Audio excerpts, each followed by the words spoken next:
नमस्कार दोस्तों, story book 12 में आप सभी का स्वागत है। सुनते हैं बहुत ही प्यारा स्टोरी।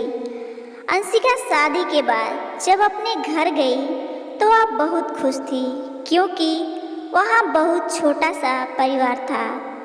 अंशिका भी दिन भर अपने सास ससुर की सेवा से लेकर अन्य कामों में व्यस्त रहती थी। अंशिका का पति देव रोज सुबह ऑफिस चला जाता था। एक दिन उसकी सास ने उसे दलिया बनाने को कहा। तभी उसके ससुर आ गए और कहे, आज दलिया नहीं, मटर की कचौरी और हरी धनिया की चटनी बनाना बहू। सर्दियों के मौसम में मीठी मुलायम हरी मटर की बात ही कुछ और है। यह हर समय में थोड़े ही मिलती है। मैं तो यह बेस्वाद दलिया नहीं खाऊंगा। अंशिका ने कहा, कोई बात नहीं पिताजी, आज आपको बेस्वाद दलिया नहीं बल्कि मटर की कचौरी और तीखी मीठी दोनों तरह की चटनी के साथ मिलेगी। यह कहकर अंशिका रसोई में चली गई।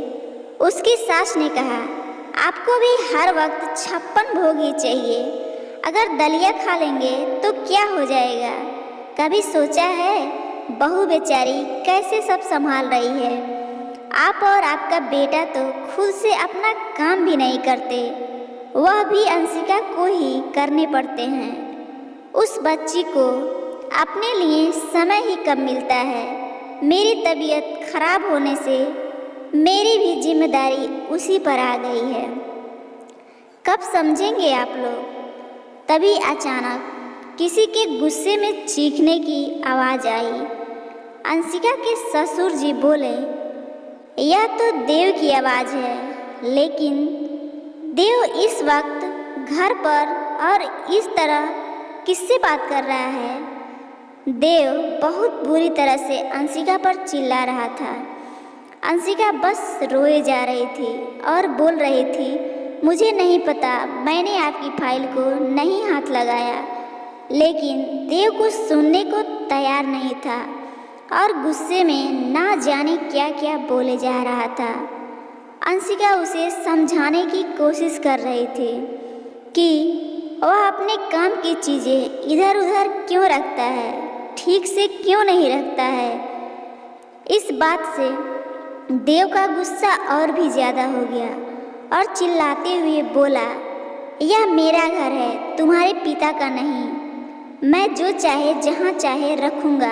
तुमसे कितनी बार कहा है कि मेरी चीज़ों को हाथ मत लगाया करो। तभी अंशिका की सास बोली, सही कहा बेटा, औरतों का तो कोई घर ही नहीं होता है। शादी के पहले पिता का और भाई का घर होता है और शादी के बाद पति का और बुढ़ापे में बेटे का। लड़कियों को जन्म लेते ही लोग सिखाने लगते हैं कि तुमको तो किसी और के घर जाना है। यह घर तुम्हारा अपना नहीं है, तुम तो किसी और की अमानत हो। शादी के बाद किसी अनजान को अपना मान लेना और उसकी पसंद के हिसाब से रहना, उसके पसंद के कपड़े, उसकी पसंद का खाना सब अपना लेती हैं। सोती जागती भी किसी और के हिसाब से ही हैं। उसके हिस्से में तो कुछ पल का आराम भी नहीं है। सिर्फ दुख और दर्द उसके अपने हैं और उसका अपना कुछ भी नहीं। यहाँ तक कि जिस घर के लिए वह दिन रात नहीं देखती, अपने आप को भूल जाती हैं, उसे एक दिन यह सुनने को मिले कि यह तुम्हारा घर नहीं है, तो मेरे समझ से तो हम औरतों को कुछ भी नहीं करना चाहिए। हम क्यों दूसरे के लिए परेशान हों? माँ, आप यह क्या बोल रही हैं? मेरे कहने का यह मतलब नहीं था। मेरी एक फाइल नहीं मिल रही है, ऑफिस में भी नहीं थी, तो मुझे लगा अंशिका ने ही कहीं रख दी है और उस फाइल के बिना मेरी मीटिंग भी कैंसिल हो गई। अंशिका के ससुर जी बोले, तो उसमें बहू की क्या दोष है? तुम्हारी माँ सही कह रही है। बोलने से पहले एक बार सोच लिया करो किससे क्या बोलना है। बहू सुबह से ही घर के कामों में लग जाती है। रात को भी हम खा पी कर आराम कर रहे होते हैं, लेकिन तब भी वो बेचारी कामों में ही लगी रहती है। यहाँ तक कि अगर हमें पानी भी चाहिए तो हम खुद नहीं लेते, बल्कि बहू को आवाज़ लगा देते हैं, जैसे कि वह इंसान ही नहीं कोई मशीन हो।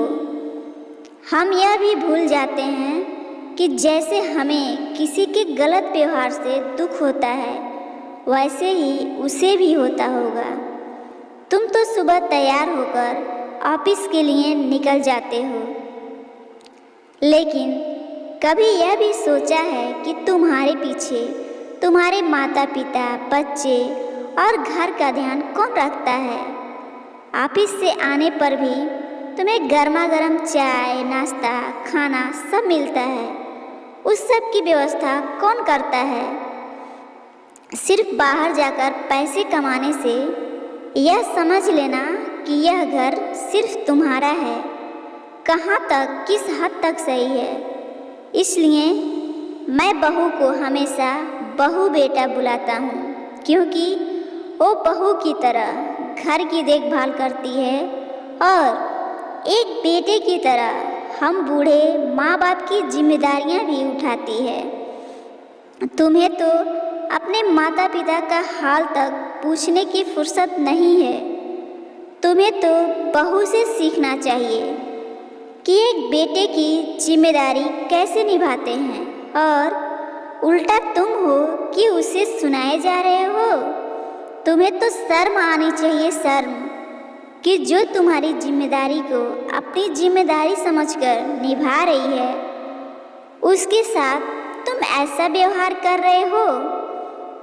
बस करिए पिताजी, मैं अपनी गलती समझ चुका हूँ, मुझे माफ़ कर दो अंशिका, मुझसे बहुत बड़ी गलती हो गई है।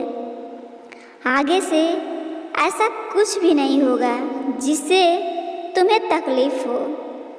अब से मैं भी जितनी हो सके तुम्हारी मदद करूँगा, और इसकी शुरुआत आज से नहीं बल्कि अभी से ही होगी।